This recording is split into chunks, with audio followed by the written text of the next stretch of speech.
Hi friends, welcome to Diya Samayal.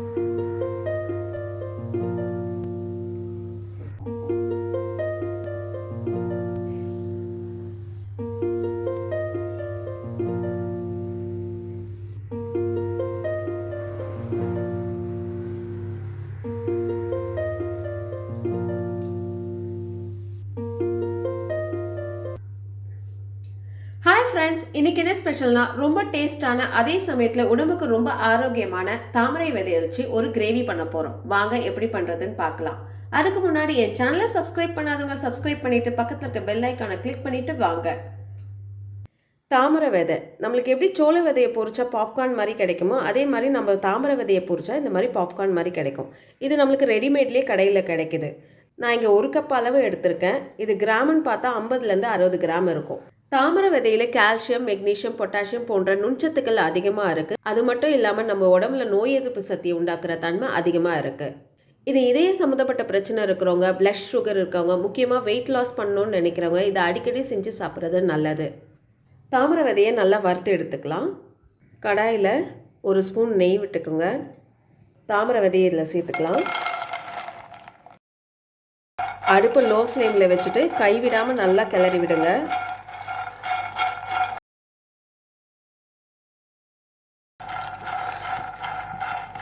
தாமரை விதை நல்லா roast ஆகிடுச்சு. இப்போ அடுப்பு ஆஃப் பண்ணிவிடுங்க. இந்த அளவுக்கு கிறிஸ்பியாக நம்ம வறுத்து எடுத்துக்கணும். இப்போ இதை ஒரு பவுலில் மாற்றிக்கலாம். அதே கடாயில் 1 ஸ்பூன் பட்டர்,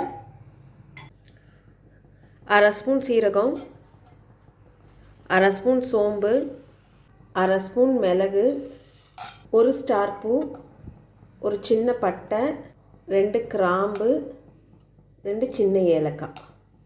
இந்த பட்டரில் கொஞ்சம் லைட்டாக ஃப்ரை பண்ணி எடுத்துக்கலாம். லைட்டாக ஃப்ரை ஆகிடுச்சு. இதில் 3 காஷ்மீரி மிளகாய், 4 வரமிளகாய். உங்கள் கிட்டே காஷ்மீரி மிளகாய் இல்லைன்னா நீங்கள் வரமிளகாவே உங்கள் காரத்துக்கு ஏற்ற மாதிரி சேர்த்துக்கோங்க. இதில் 1/2 ஸ்பூன் தனியா. வரமிளகாய் லைட்டாக ஃப்ரை ஆன பிறகு இதில் 10 உடைச்ச முந்திரி சேர்த்துக்கிறேன்.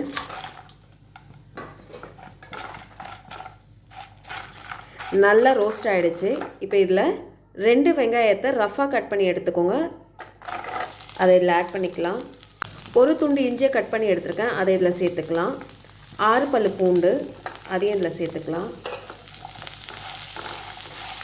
நல்லா வதக்கி விடுங்க. வெங்காயம் கண்ணாடி மாதிரி மாறும் தெரியுங்களா, அந்த அளவுக்கு வதக்குனா போதும்.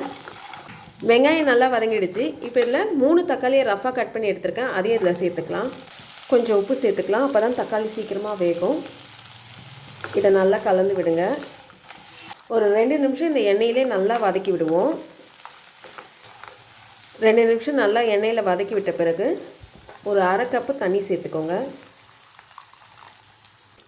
தண்ணி சேர்த்து நல்லா கிளறி விட்டு மூடி போட்டு ஒரு 2லேருந்து 3 நிமிஷம் லோ ஃப்ளேமில் நல்லா வேகட்டும். இப்போ மூடியை திறந்து பார்ப்போம். கிளறி விடுங்க. வெங்காயம் தக்காளியெலாம் நல்லா வெந்து வந்திருக்கு. இப்போ அடுப்பை ஆஃப் பண்ணிவிடுங்க. இப்போ இதை நல்லா ஆற வைப்போம். நல்லா ஆறிடுச்சு பாருங்கள். இப்போ இதை ஒரு மிக்சிக்கு மாற்றி நல்லா ஸ்மூத்தான பேஸ்ட்டாக அரைச்சி எடுத்துக்கலாம். நல்லா ஸ்மூத்தான பேஸ்ட்டாக அரைச்சி எடுத்துக்கிட்டோம். இப்போ இதை ஒரு ஓரமாக வச்சிடலாம். அதே கடாயில் 2 டேபிள் ஸ்பூன் எண்ணெய், ஒரு 4 பல்லு பூண்டு நல்லா பொடிசாக நறுக்கி எடுத்துருக்கேன், அதை இதில் சேர்த்துக்கலாம். இந்த எண்ணெயில் பூண்டு நல்லா வதங்கட்டும். பூண்டு நல்லா வதங்கிடுச்சு. இப்போ இதில் ஒரு வெங்காயத்தை பொடிசாக நறுக்கி எடுத்துருக்கேன், அதை இதில் ஆட் பண்ணிக்கலாம். வெங்காயத்தை நல்லா பொன்னிறமாக மாறுற அளவுக்கு நல்லா வதக்கி எடுத்துக்கணும்.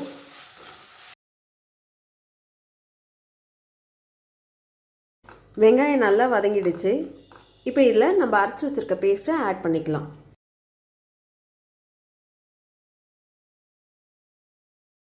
மிக்ஸி அலசி ஊற்றிப்போம்.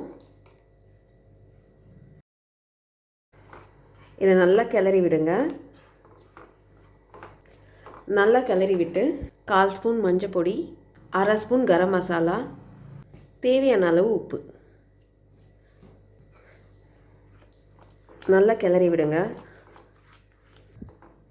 நல்லா கிளறி விட்டு ஒரு அரை கிளாஸ் தண்ணியை சேர்த்துக்கோங்க. தண்ணி சேர்த்து நல்லா கிளறி விடுங்க.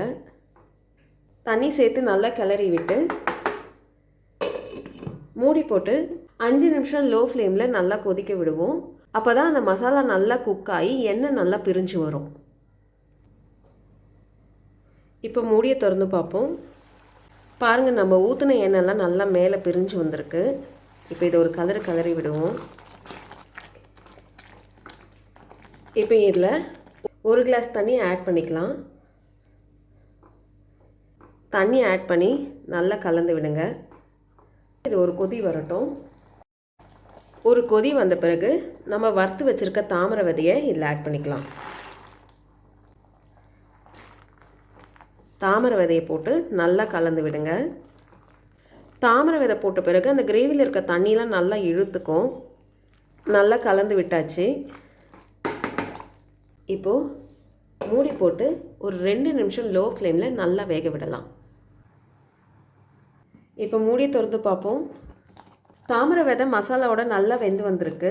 எண்ணெய் நல்லா பிரிஞ்சும் வந்திருக்கு. இப்போ நம்ம அடுப்பு ஆஃப் பண்ணிடலாம். கொத்தமல்லி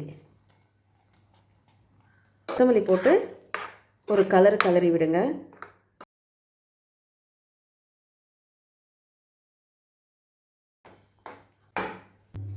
ரொம்ப டேஸ்டான தாமரை விதை கிரேவி ரெடி ஆயிடுச்சு. இந்த வீடியோ உங்களுக்கு பிடிச்சிருந்தா லைக் பண்ணுங்க, ஷேர் பண்ணுங்க. அப்படியே உங்களுடைய கருத்துக்களை எனக்கு கமெண்ட் பண்ணுங்க.